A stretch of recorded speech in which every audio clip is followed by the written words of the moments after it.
রবি, রবি, রবি, চিনতে পারছো না?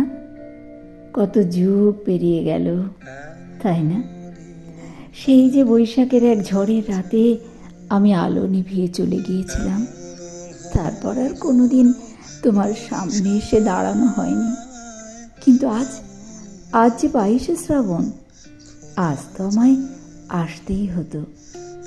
যে শরীরটা তোমাকে ধরে রেখেছিল, আজ যে তা ভেঙে পড়েছে। চারিদিকে কত মানুষের শোক, কত কান্নার কলরোল। সবাই ভাবছে তুমি শেষ হয়ে যাচ্ছ, কিন্তু আমি তো জানি রবি, তুমি তো শুধু এই মাটির খাঁচাটা ছেড়ে উঠে আসছো আমার জগতে। আমার জগতে। ওহ, কি জীর্ণ, কি ক্লান্ত দেখাচ্ছে তোমাকে। সমস্ত জীবনের সৃষ্টি, বিরহ, শোক আর সংসারের ভার বুঝি তোমার এই বার্ধক্যের শরীরটাকে একদম পিষে ফেলেছে। এই এই শুভ্র দাড়ি, ক্লান্ত দুটি চোখ। না রবি, না না না, তোমাকে এমন ক্লান্ত দেখতে আমার একদম ভালো লাগছে না। একবার শুধু একটি বারের জন্য এই যন্ত্রণার শরীরটাকে ভুলে যাও না। সমস্ত ব্যাধি, সমস্ত শোকের আবরণটা খসিয়ে ফেলে দাও।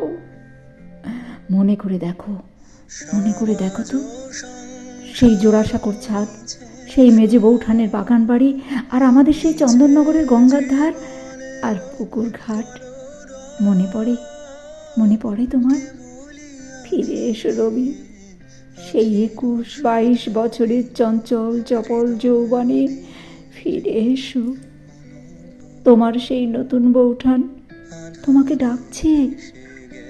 যে যৌবনে তুমি গান লিখতে আর আমি জানলার ধারে বসে উদাস হয়ে শুনতাম, সেই যৌবনে ফিরে যাও, সেই যৌবনে ফিরে যাও। ভুলে যাও, ভুলে যাও এই 80 বছরের সমস্ত ক্লান্তি। মৃত্যুকে জয় করার একমাত্র পথ তো ওই জীবনের আনন্দে ফিরে যাওয়া। তুমি কি দেখতে পাচ্ছ না? তোমার ওই বৃদ্ধ শরীরটার ভেতর থেকে তোমার আসল রূপটা বেরিয়ে আসতে চাইছে। যে রূপ চিরতরুণ, যে রূপ চিরসুন্দরের। এসো রবি, এসো, আমার হাতটা ধরো, ধরো আমার হাত। এই শ্রাবণের ঝরঝর ধারা আজ আর তোমার শোকের জল